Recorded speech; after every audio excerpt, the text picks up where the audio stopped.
Welcome to Revlog, where Pastor Aaron wants to take away Pastor Brian's mic. It's probably better. It's probably, for all concerned. Should we do that? Yes. Is there a mute on the back of that? They cut my mic. We might have to today. He's in rare form he today. Is. He came loaded here. So He's been I'm simply sipping a beverage. rhyming and rapping and and caffeinated. caffeinated. Truly.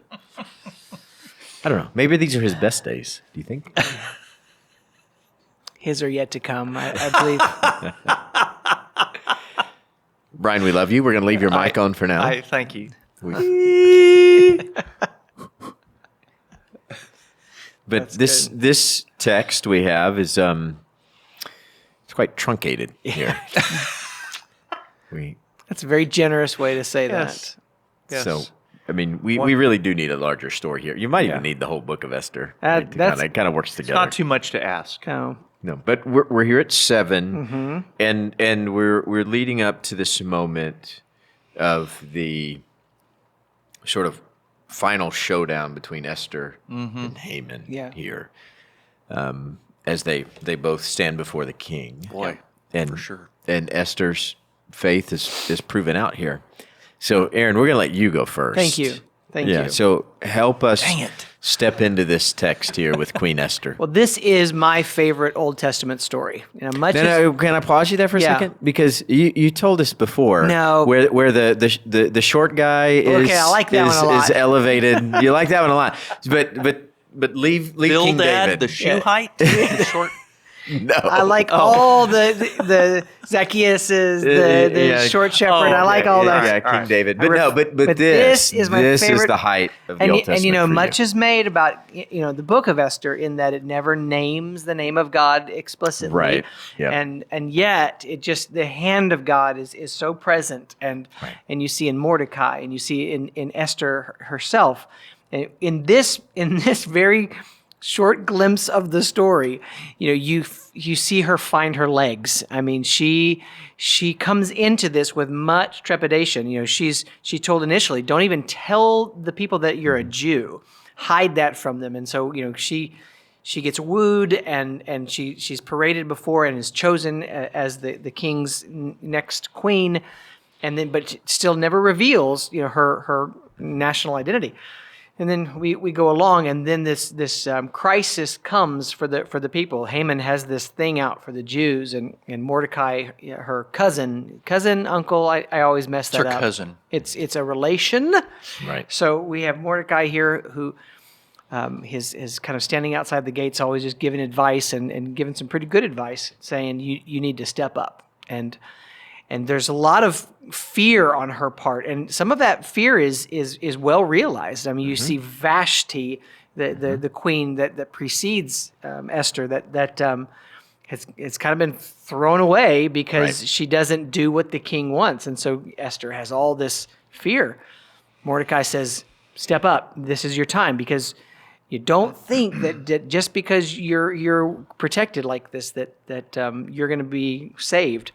God's people are going to be saved. Why don't you be the vessel? Why don't you be the one, the instrument that he uses? Again, this is my paraphrase, and again, I just love this story. Yeah. But here we come into this story, and she's going up against this man who's already been given the right to annihilate the Jews, and she puts it on the line and says. And it also reminds me of when David is caught in his sin with Bathsheba. The prophet comes to him and he sets up the scenario and he says, what would you do if somebody came and took took the lamb from somebody who only had one, and he kind of sets the scenario, and David says, death to that man. Thou art the man. Right. and this is what's happening here is that Esther is presenting this situation here, saying we have been done wrong, and who is that man? There he is. There he is. And so it's an incredible thing to see her kind of throw caution to the wind to say, this is what I'm supposed to do. I recognize that I am the voice of the people in this situation, and if I don't speak, so here she goes. Amen. Brian, What did you hear as you read this text today? Heard a lot of Schadenfreude in this story. I'm telling you, it is comeuppance city. Yeah. All through. I mean, it's almost comedic, really. Haman all through the. He's He is a comical villain. he is. Yeah. It's like almost with the mustache. Absolutely. You can see that. Yeah. Dastardly. Dastardly Dan or whatever. Yeah. And he all but ties Esther to the train tracks here, and And then tries to get her to like, okay, so I screwed up. Yeah, What so- can we do so here? Would you please Yeah. speak to the king for me? What? But he's he's foiled at every turn by that Mordecai, and so forth, and he also gives us lessons in DIY. He builds his own gallows. He doesn't know that he's doing that. He does build his own gallows. Yes, he does. Digs his own grave, and so it's really, Esther is a very satisfying read in that sense. Yeah. Right. In the other sense, it is. I was listening to your paraphrase of the world, as it was, and I was thinking, gosh, it was tough to be a human being in that day and time. I mean, really, there's all this intrigue and everything. I mean, I guess it's tough to, we all have our own challenges, but man, this was That on a rough. whim, somebody could convince the king to annihilate a people. Yeah. Just to do away with them. Right. And that's exactly, of course, what was happening. And I guess when you have despotic rulers, and Xerxes was like that, and, all those kings and rulers.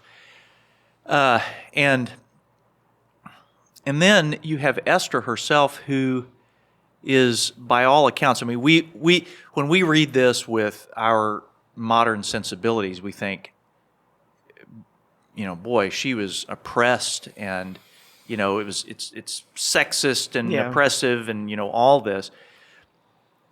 But but in all of that, she did what she could, and she always did she didn't shy away from what she could do. Mm-hmm. She did what she could. And it's so subtle that even in the structure of this book, prayer, God, none of that is mentioned. Fasting, I guess, is the closest thing that we have that is like a spiritual discipline, but the word God doesn't appear.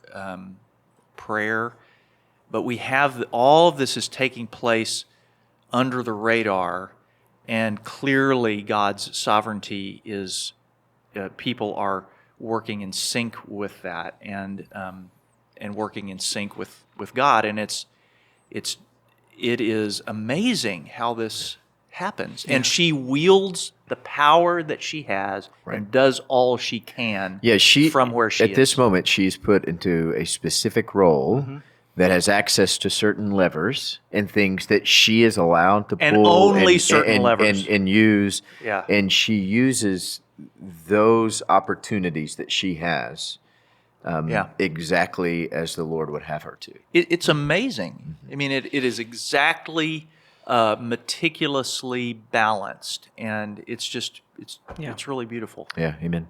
Aaron, what question do you have of the text? Well, as we look at our lives, and Brian set it up so beautifully, along this very easy read, Esther is a nice, not long, and the characters come to life as it were, but the idea that there's all these machinations of the Lord that are positioning to put Esther in the place, to put Mordecai in the place, to put Haman and Xerxes in these places, that the levers are available and to be used at a certain time. And, in retrospect, you look back and, had Mordecai not been at the gate when he overheard the plot, or had and Esther not been. It's amazing. And just God is always at work. And I guess the question is, are we praying for our role in the grand kingdom plan to be able to step up and do what we can when we can for the greater good of the kingdom. Are we available? Are we aware? And are we willing? Yeah, that's a great question, because I think you're right. I think a lot of times where, if we're going to use that lever analogy, right, we've got this lever in front of us that we have opportunity and access to, and often our fleshly response is, well, I want that one. You're right. that's over there, Amen to right? that, yeah. That one that's over in front of Aaron, and God saying, here is your opportunity. Yeah. Right? Yes. Wow. Yeah, that's well said. It is well said. And whenever levers are mentioned, I do think of the transporter. See, when I want to give him a hard time, and then he comes back with a Star Trek Star reference. Trek. Love Brian. Need my- more power. Anyway, Can we get back to Esther? yes, we can. I'm glad you asked, Chris. I'm glad you asked. I think that it is very interesting. Aaron, what are you laughing No, at? I'm still laughing about this. Aaron other mentioned- galaxy far, far away. Galaxy Quest.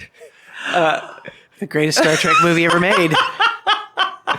Can we get back to Yeah, come on, Esther? come on, Can we? come on. Once again, I'm glad you asked. Anyway, you mentioned, Mordecai overhearing some things, and there are all these disparate kinds of events happening in this short little book. It's amazing. It's Right. just masterful. It's like a play. It's almost They like are. a play that you'd go see. But there are many times that I have